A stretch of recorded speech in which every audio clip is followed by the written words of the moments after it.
Ketemu lagi di Sport Mania. Sebelum menonton, jangan lupa untuk selalu tekan tombol subscribe dan loncengnya dulu untuk mendapatkan info terupdate dari Sport Mania.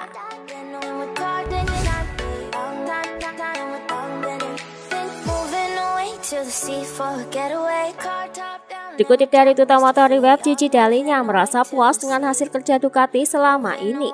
Terlepas dari pembekuan mesin, Ducati V4 berhasil memberikan lebih banyak tenaga dengan mengintervensi sektor lain, seperti aerodinamis dan whole shot. Saya sangat puas dengan pekerjaan yang dilakukan oleh teknisi kami selama musim dingin. Kami telah meningkatkan mesin, itu dibekukan, tapi kami dapat bekerja di area yang diizinkan oleh peraturan.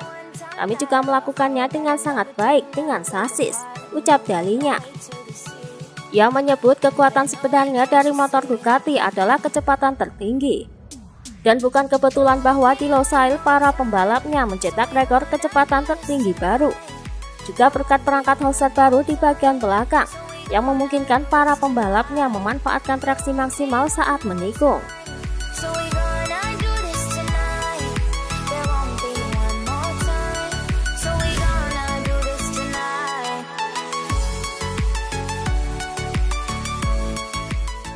Dikutip dari Tuta Motori Web, Miguel Oliveira memiliki kontrak yang berakhir pada tahun 2022.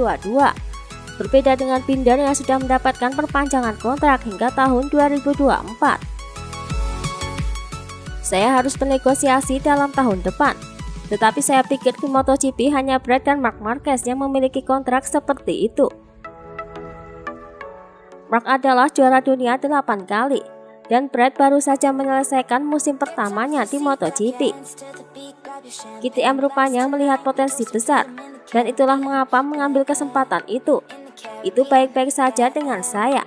Saya tidak punya masalah. Saya tidak perlu kontrak 3 tahun untuk mengetahui bahwa manajer menghargai saya dan menghargai pekerjaan saya, ucap Miguel.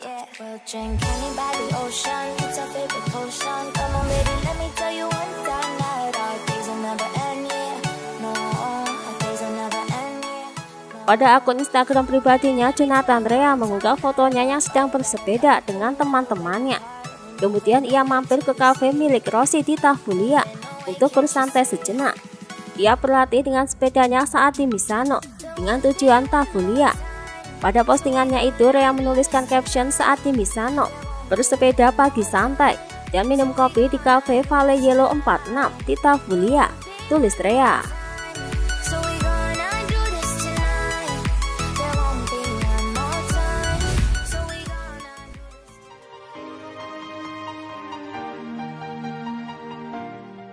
Dikutip dari GP1, tak hanya di YouTube, Jorge Lorenzo pun juga berkomentar di TikTok mengenai para pembalap MotoGP. Pada TikToknya, ia menyebut perbedaan Marc Marquez dan Quartararo. Saya pikir Marc Marquez adalah pembalap terbaik di grid. Dia binatang buas dalam banyak hal. Fabio Quartararo sekarang adalah seorang badass. Tetapi ketika ia pulih dari cederanya, ia pasti akan menunjukkan kemampuannya. Perbedaan antara Marc dan pembalap lain adalah Marc tidak pernah menyerah, apapun kondisinya. Dia melakukan segalanya secara berbeda. Dan itulah sebabnya ia mungkin yang paling sulit dari semua lawan, ucap Lorenzo.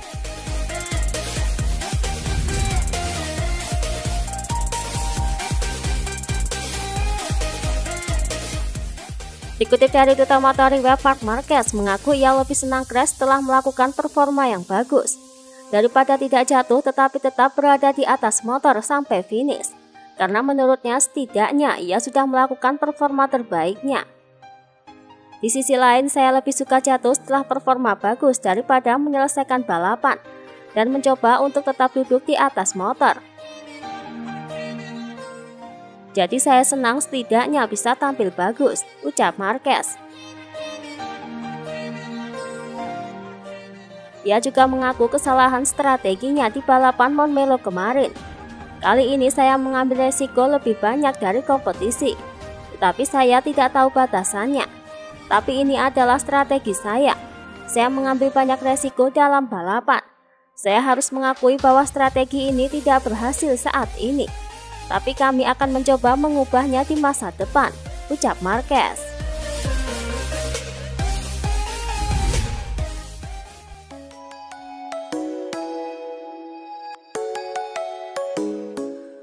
Dikutip dari Motosan, Carlo Bernard mengkritik Quartararo yang membuka pelindung dadanya di MotoGP Catalunya.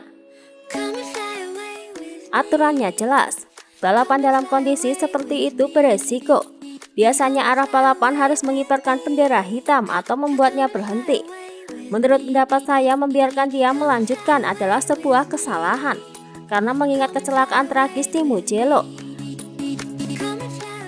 Jika ia jatuh dalam kondisi seperti itu tanpa jas dan tanpa airbag, siapa yang akan menanggung akibatnya? Orang-orang akan membiarkannya, ucap Bernard.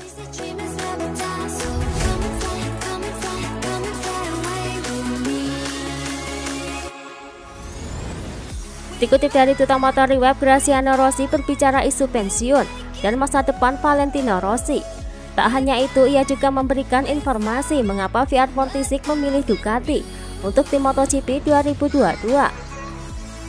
Seperti yang telah ia katakan berkali-kali, ia akan memutuskan setelah Asen apakah akan melanjutkan atau tidak.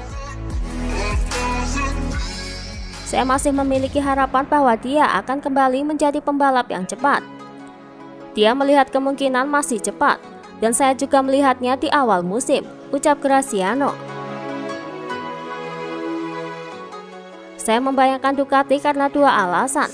Pertama, Ducati memiliki peran yang berbeda dalam balapan hari ini dibandingkan saat 2 tahun bersama Valentino. Dengan Ducati Anda tidak memulai dengan kerugian, dan saya suka pemulihan hubungan ini. Kedua, keraguan dengan Yamaha, masalah kredibilitas dan kepekaan terhadap proyek, lanjut Graziano.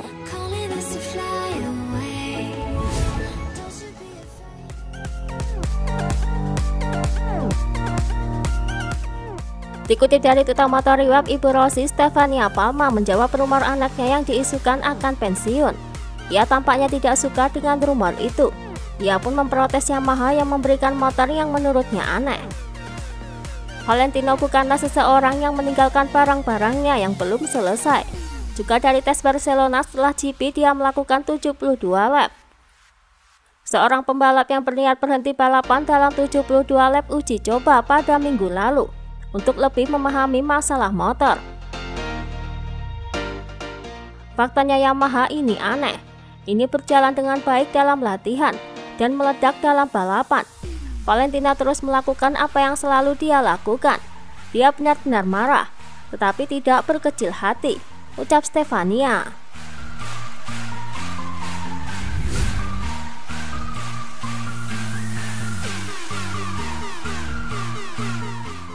Dikutip dari Paddock GP, usai isu mengenai Rossi pensiun, kini dunia MotoGP diterpa isu bahwa Morbidelli akan ke Aprilia pada tahun depan. Dikarenakan saat ini masih belum ada kejelasan mengenai Dovizioso yang akan bergabung dengan Aprilia. Saat tes di Catalunya minggu lalu pun Dovi tidak ada di Paddock Aprilia. Sedangkan Joe Roberts yang saat ini didekati Aprilia pun masih belum jelas. Selain itu, kini motor Aprilia telah mengalami peningkatan yang cukup pesat, sehingga saat ini bisa menarik perhatian para pembalap MotoGP dengan motor Aprilia.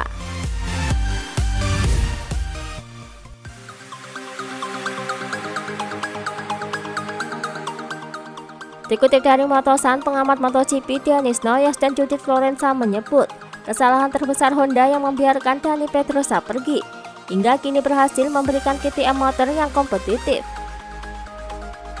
Saya pikir sekarang saya tahu kesalahan terbesar yang dibuat Honda adalah membiarkan Dani Pedrosa pergi. KTM mempunyai ciri khas Honda, menang di bawah pengereman, punya akselerasi yang sangat bagus, dan tidak jauh di belakang Ducati dalam hal kecepatan, ucap Noyes.